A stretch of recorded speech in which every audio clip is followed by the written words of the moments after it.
Hey everyone, it's Ivan, KeepAtcher.com, out here with a little public service announcement on showing up. Big picture, I think oftentimes a lot of people just don't show up in life at a lot of different things, whether it's something small, kind of insignificant, little competition of sorts or something like that. And I think more often than not, it's usually probably out of a place of fear. Like, hey, I'm about to go find out how good I am versus how good I think I am in my mind. But at the end of the day, it can be telling, opportunity for growth, learning, all that stuff, and you might end up winning and maybe surprising yourself. So we'll start with this trophy right here. Taking a step back in time, 1999, Guantanamo Bay, Cuba. Rifle Security Company Windward, Young Marine, Lance Corporal Loomis. So quick side story, how do we get there? Well, went into the recruiter and I was like, I want guaranteed overseas. And so I get my AVAB scores and he's like, what do you want to do? I'm like, infantry. And he's like, no, like we do like other things. And I was like, oh, because I literally thought that's pretty much all the Marines were. But ended up getting guaranteed infantry and guaranteed overseas. What did that turn into? Thought I was going to go to like Okinawa or something. No, I went to Cuba. No idea what it became after September 11th, but was down there, Rifle Security Company Windward back in '99. Buddy and I did a lot of running, a lot of swimming, just kind of training, and we ended up going down, well, I guess probably a Friday or something like that.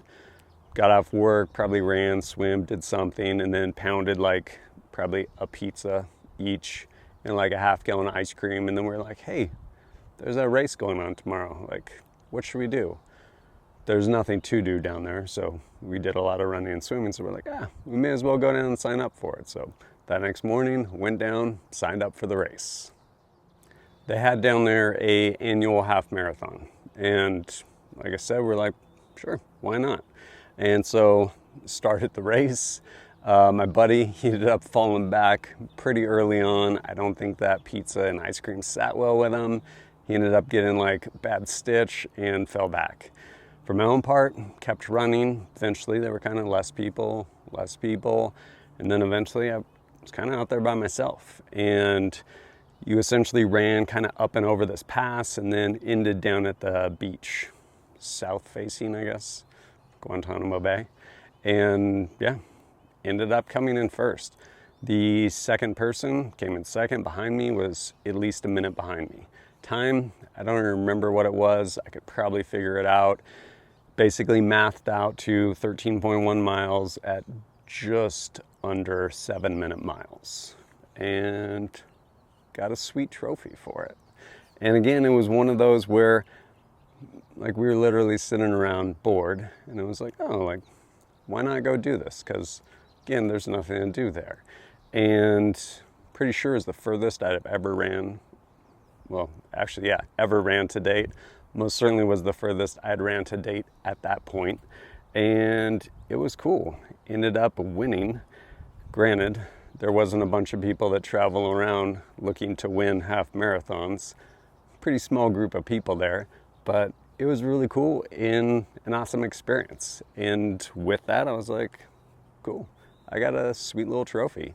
But more importantly, like I showed up to something without expectation and performed. And wherever I would have fallen in is kind of wherever I would have been, but just so happened to win this one. Pretty sure I only have these two trophies.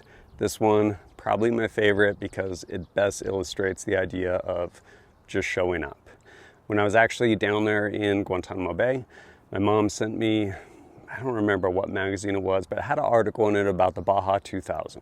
Basically, the year 2000, instead of doing the Baja 1000, they actually did a 2,000-mile race. So I think all the way down to Cabo and then back up the peninsula. I'm like, that is awesome. I want to do that sometime. Eventually, got out of the Marine Corps in, I don't know, beginning mid, like 2002 or something like that.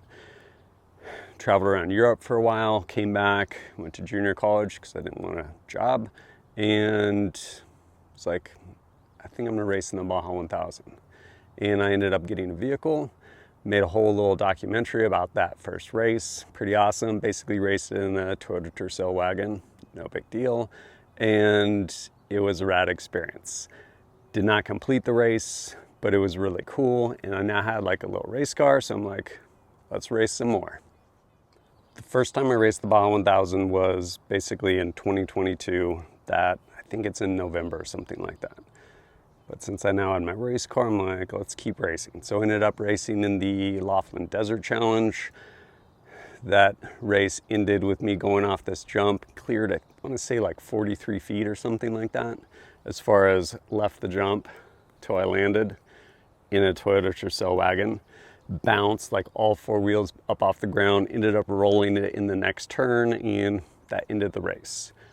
Did not complete that race as far as finish. Then raced it one more time in the Henderson Terrible 250, I want to say, all part of the Score International series. And that time, oh yeah, when we went off the jump, like blew out the front CV axle, did some damage to it. I want to say tore the kind of like unibody frame, but patched it up, welded it up, raced in the Henderson Terrible 250 out there by Henderson, Nevada. Ended up actually basically getting high centered in some like silt and stuff like that. Ended the race for me. Did not complete that race. At that point, I was like, I'm pretty sure this vehicle is just about done. And it was, so I needed to find a new vehicle. Ended up with, I want to say, a 78 Blazer. Thing was pretty cool. It was actually really cool. Ended up caging it up and got a group of guys. I'm like, let's go do this. Went down, raced in the Baja 1000 again. This time, 2003, same as those other two races. Again, did not work out super well for me. Ended up, basically, it's a long story involving the steering box and welding parts that should not be welded. Finally, the steering went out at like 60 miles an hour, floated into some poor farmer's like barbed wire fence before all the steering had put in, actually went in, rolled end over end out into a field, ending that race. Again, did not finish it.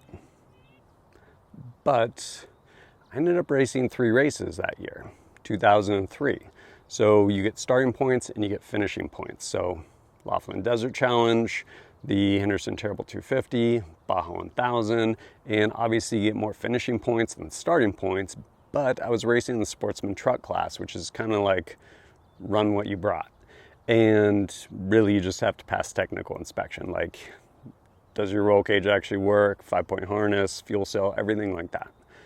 So most people that race in that class race one race because it's like a bucket list thing. Like, hey, I want to go off-road race once, the Baja 1000, and people will go do it.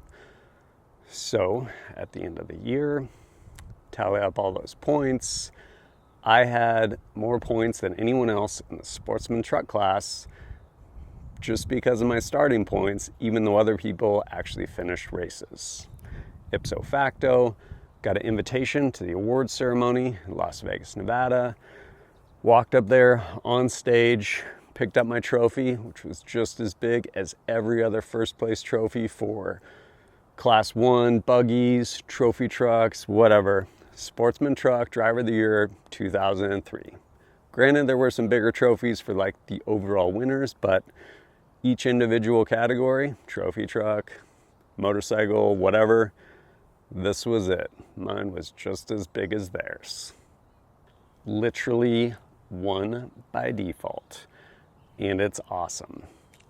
Go out there, show up. Who knows what's gonna happen? Could you lose? Totally possible. Could you win? Also possible. Are you gonna get a trophy? I don't know. Might be a participation trophy. Might throw it away. Up to you. But you could totally win too. If you lose though, some of you are like, that would interrupt my winning streak at life, which in fairness you only have because you've never actually ventured out and thrown your hat into the ring.